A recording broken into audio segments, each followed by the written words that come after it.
Before your patient goes in for a joint replacement, check this first. When a patient walks in with degenerative knee changes and their doctor has told them this is bone on bone, we already know where this is headed.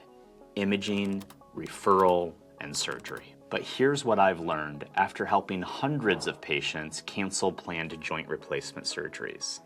The imaging is not the entire story.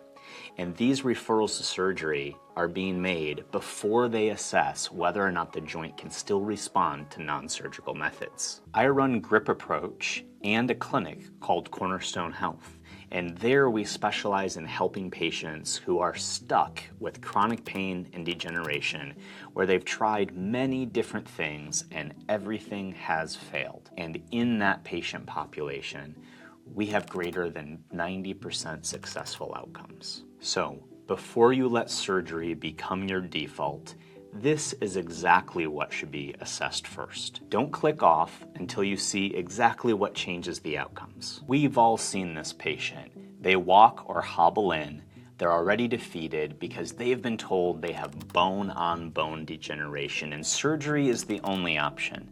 Now, if they were lucky, their provider may say, you don't need this surgery today, but one day you will.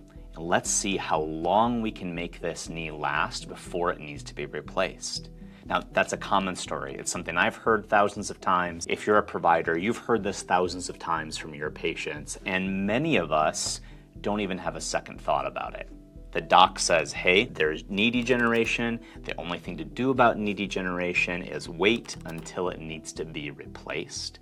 And then they hope that within that replacement, they get an extra 15 to 30 years out of it of good function. And this is the norm. However, we don't know at this point whether or not this patient and that knee is gonna respond favorably to surgery, respond favorably to a knee replacement. Some people respond marvelously and they get back to function, they get back to comfort, but we don't really know how an individual is going to respond to surgery until that surgery occurs. And this is the big point here. We don't know whether or not that surgery is even necessary, because the doctor who does that assessment, whether it's the primary care physician or the sports physician, they mean very well, but they're going to be asking a question clinically. They're going to be saying, is this knee a normal knee that moves a normal amount, or is this a degenerative knee? And they assess whether it's a degenerative knee based primarily on two things. One is how it feels when they move it, and two is what it looks like on an X-ray image, either standing or offloaded. Those are the two typical pieces of assessment. And if they see either really stiff, grindy range of motion or loss of joint space with osteophytes on imaging, they're going to deem that this knee is degenerative. And if it's degenerative, it will need to be replaced. That's the whole thought process from start to finish. But many things have been left out of that type of assessment. For one, I would just remind everybody that imaging is poorly correlated to the need for surgery. Imaging poorly correlates with capacity and pain. It's a finding we need to consider, but it's poorly correlated. For example, there's a strong study about knee arthritis out of the British Journal of Sports Medicine by Adam Colviner and his colleagues. They looked at MRI findings in knees of people with no symptoms and no functional loss, and they still found cartilage defects in a lot of these people, especially as they got older. In adults over 40, cartilage defects show up in 43% of asymptomatic knees. So when an MRI shows cartilage loss, it's important, but it does not automatically mean they need surgery. We need to match that finding with their function and their ability to recover. And when we look at cartilage loss, an important thing that we need to screen is, does a fissure within that cartilage go more than halfway through the total depth of the cartilage, or is it less than halfway? And that's going to help us grade how severe that degeneration is. Typically, this happens in a process. The cartilage first softens. Once it's softened, it can develop cracks or fissures, and then that fissure gains depth through the total depth of the cartilage all the way down until it's in the subchondral bone.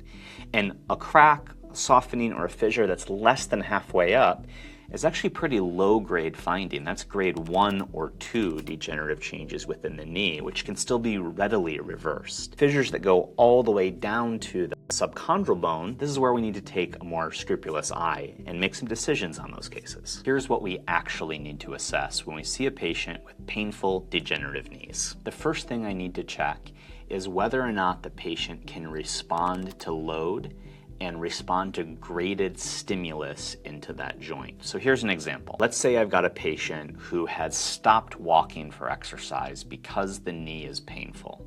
And when I assess that knee, there's stiffness in flexion and extension.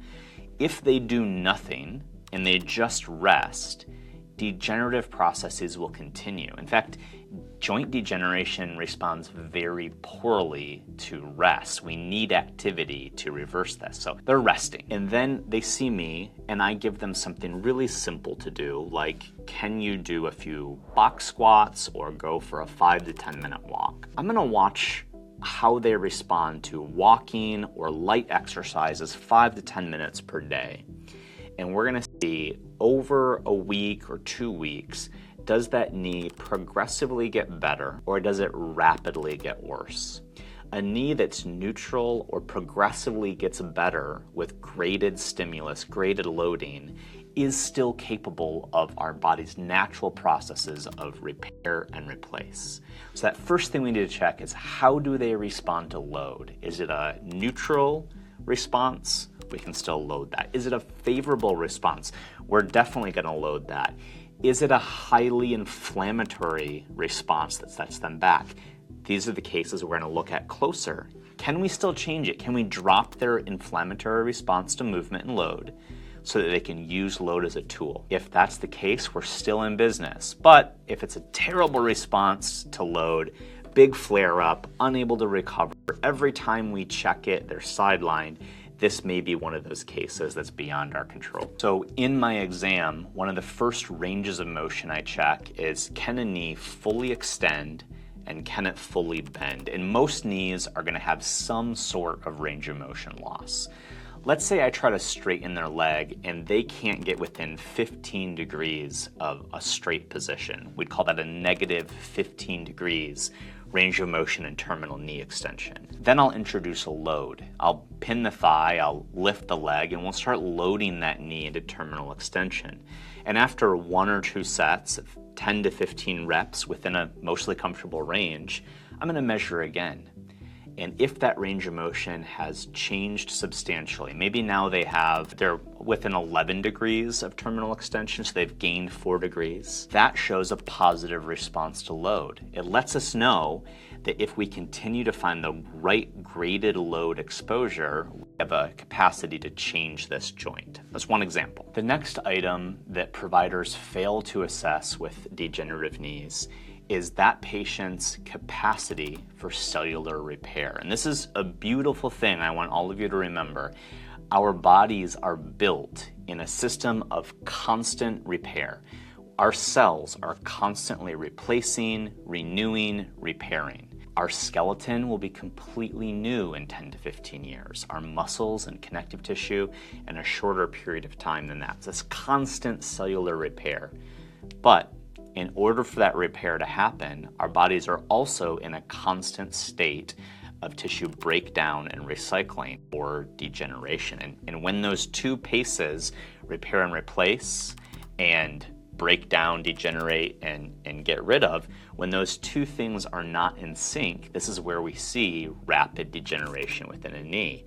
And it can be influenced by so many different things. It can be influenced by activity levels, from pharmaceuticals, from body weight being out of range, from our hormone imbalance being off. Many things influence these systems, but the big overarching question is this person, are their cells still capable of cellular repair? When we look at that, we have to manage our expectations by, if this person has metabolic syndrome and they're down in a big gulp of Coke for breakfast and they're eating a carb-heavy diet and their body is generally in an inflamed state, if they're unwilling to change some of the inflammatory state that they're bringing to their body, then we're going to be met with poor outcomes. And I would say that's also true for those who pursue surgery. If they pursue surgery and they don't change that lifestyle, they're going to have a rough recovery, and they're going to find other joints begin to deteriorate and degenerate as well. So this is the way we look at the capacity for healing.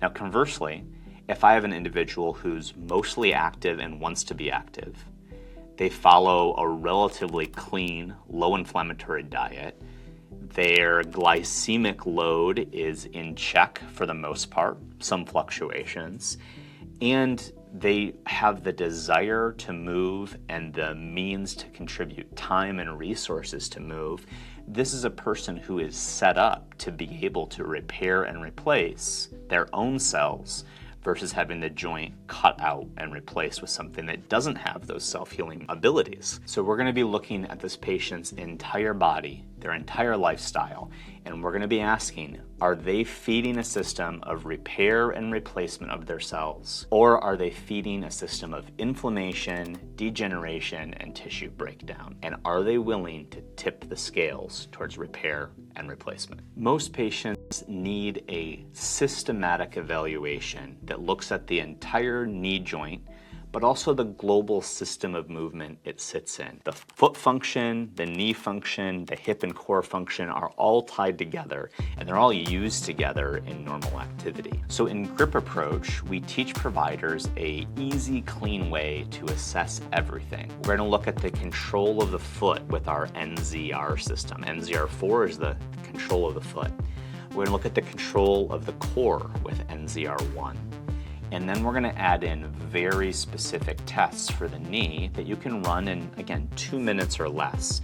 And the questions we ask with that systematic assessment, functional range of motion assessment, is can the person control their knee in a single plane of motion? Good control and good quantity of motion in each individual plane. Quick thing before we continue, and don't click away, because when you finish the checklist, you're going to hear about all the things where most providers are leaving something on the table. If you're a provider who wants a full systemized version of this assessment, I've put together a free breakdown of the non-surgical joint replacement method. The link's in the description. Just watch to the end and then check in on that later. Now, we think of the knee as being a simple joint. It bends and extends and it has a little bit of rotation.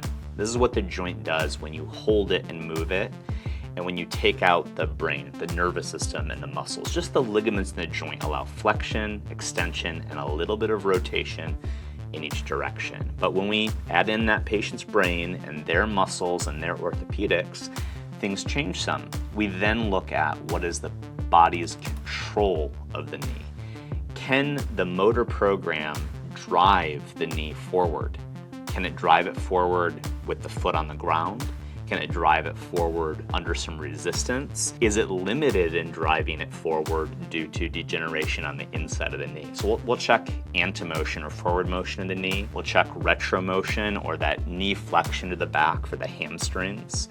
We'll check the side-to-side stability. Can we control by that medial collateral ligament and lateral collateral ligament and the muscles that control those? And then as the patient squats down and up, we'll look at how their knee rotates. All of these need to be within a typical range of normal, and normal is not precise. Normal changes from person to person, body type to body type, but typically our left knee will give us a good idea of what normal is when we have a broken down right knee. We can have that comparison from side to side for the patient, and then we'll add on norms from a big group of studies. That whole functional assessment is going to open up your view of the body to seeing not just how does this knee function, but how does this body function with respect to the knee.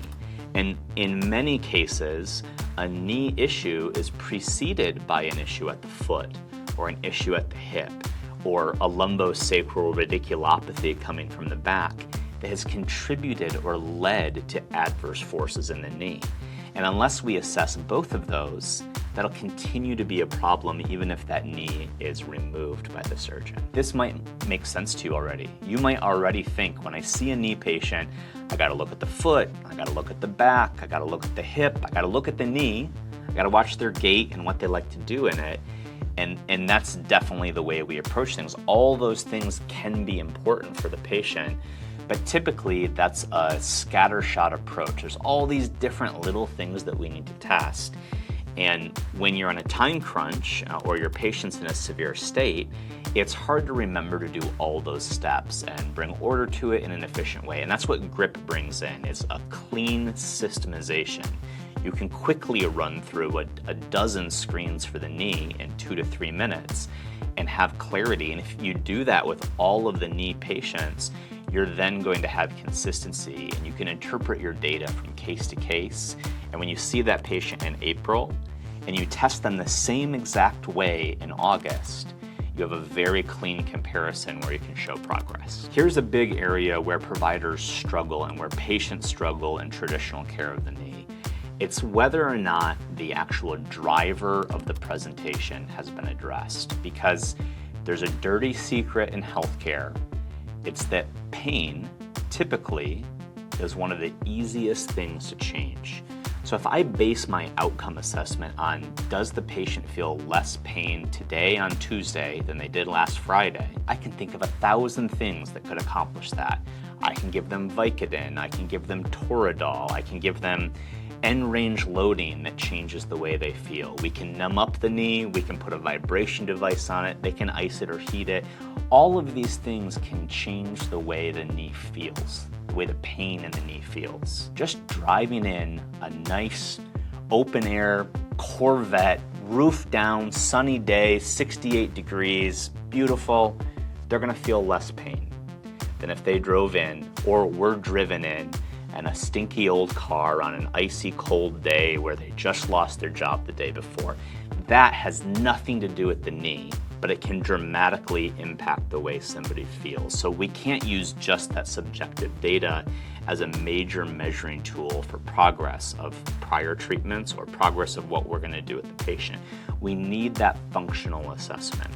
So when we look at a case, we have to really say, are we doing enough of the things right to halt and reverse degeneration? Or are we simply doing just enough to change the symptoms right now, but nowhere near enough to change the rate of degeneration going forward? This is not the easiest thing to do. If somebody limps into care, they're gonna get some immediate short-term effects, but that might just be masking what's needed long-term.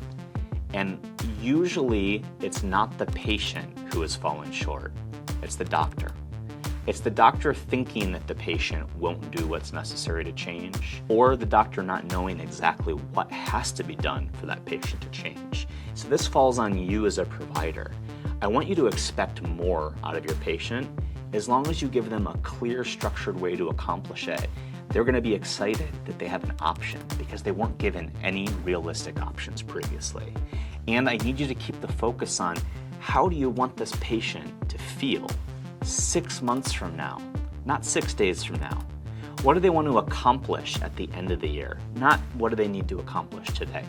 Both can be important, but the short-sighted goals may stop you from doing the things needed for the long-term goals. Okay, the next thing that's very important in taking care of somebody with a degenerative knee is applying the right rehab and loading strategies for the patient on a consistent basis. Many of us think that a degenerative knee needs something done to the knee.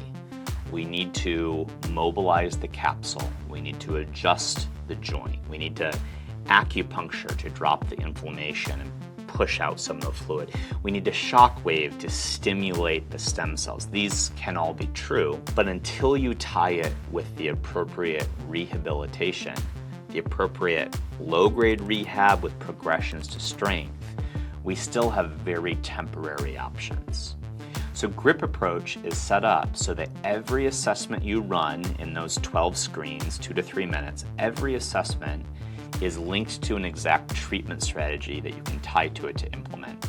We'll show you the exact tissue to treat, whether it's by thumb, by acupuncture, by shockwave. The exact spot is what's important. We'll also tie it to the exact rehab exercise to help their nervous system and body overcome that deficit and regain that ability. So we have to tie in both the tissue therapy and the rehab consistently to overcome the deficit. And then we'll show you the right type of load progression. So how do we take a low-grade rehab exercise that helps them overcome basic function and discomfort and turn it into something that's progressing and forcing those cells to repair, replace, and strengthen, forcing the tissues around it to go through that hormonal and structural process of getting stronger and regenerating the tissue. Big concept here that we often forget. The old wear and tear model, the old wear and tear thought process of how a knee degenerates or how a joint degenerates is completely erroneous. The right type of progressive exercise is actually chondroprotective. You need load into cartilage in order to strengthen it. And if you rest excessively, you will weaken it. If you rest and you add something like ibuprofen in, ibuprofen is chondrotoxic. So the combination of rest and ibuprofen, and how many of your patients are resting with ibuprofen, that combination is chondrotoxic. It will soften the cartilage, it will lead to more fissures, cracks, and eventually more degeneration. So we have to load the knee with the right rehabilitation, and we have to progress that rehabilitation into a strengthening anabolic state in order to get great outcomes. And we'll show you exactly how to do that. So finally, what a lot of people miss is identifying when surgery might actually be the right call. And I'll start off by saying, in my practice, where I see hundreds of patients that are set for surgery or where they've been told surgery is the only option, that's often untrue. The majority of patients we can help if we do everything right and if they're on board. But there are a segment of patients where we need to be cautious about. And the first step in identifying them is doing all the prior steps that we talked about. We need to know, do they have the capacity to heal? Do they respond to load? Are they willing to change the factors to influence their cell regeneration? Diet, exercise loads. Can we mobilize the joint in a way that improves the range of motion? Have we assessed that full system of core, hip, and foot? If everything points towards surgery, surgery might be the right choice. And some patients might be able to get comfortable, but not get to the point where they get their activity back. And that is a big risk factor, because being able to be active regularly, being able to exercise regularly is one of the biggest things we can do to decrease all-cause mortality. So if the knee is stopping them from exercising, no matter what we do, it's stopping them from heart rate elevating strenuous exercise, then in a way, it's also killing them. It's increasing all-cause mortality.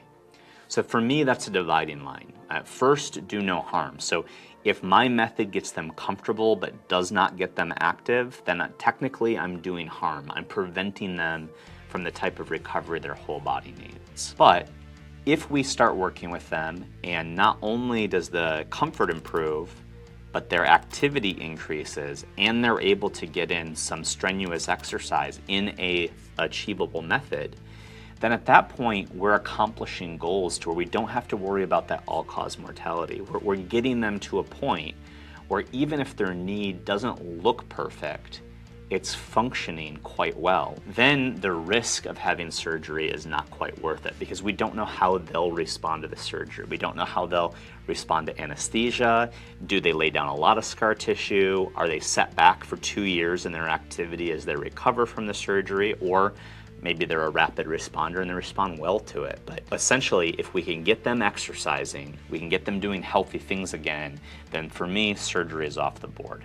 Here are some things that put us in that category where we might be considering surgery. So 1, if we look at imaging and the fissures in the cartilage are all the way down to the subcortical bone, they go all the way through the cartilage to the subcortical bone, that cartilage starts to peel away and we get some sclerosis in the subcortical bone, that is a slippery slope. That's very hard to overcome. It's not impossible, it's not outside of the realm of trying, but we have to look very closely, when that fissure goes all the way through the subcortical bone, that is grade 4 degeneration. And we need to describe that to our patients. Say, this is grade 4 degeneration. This means you've worked through grade 1, 2, and 3, where we get great results, and grade 4 is more of a wild card. You have to do absolutely everything correctly for the next 4 to 6 months in order for this to start to reverse. And at that point, our results are still inconsistent compared to if we caught this earlier at grade 1, 2, and 3. Now, what I'm going to tell that patient is, I am willing to work with you if you're willing to do everything right.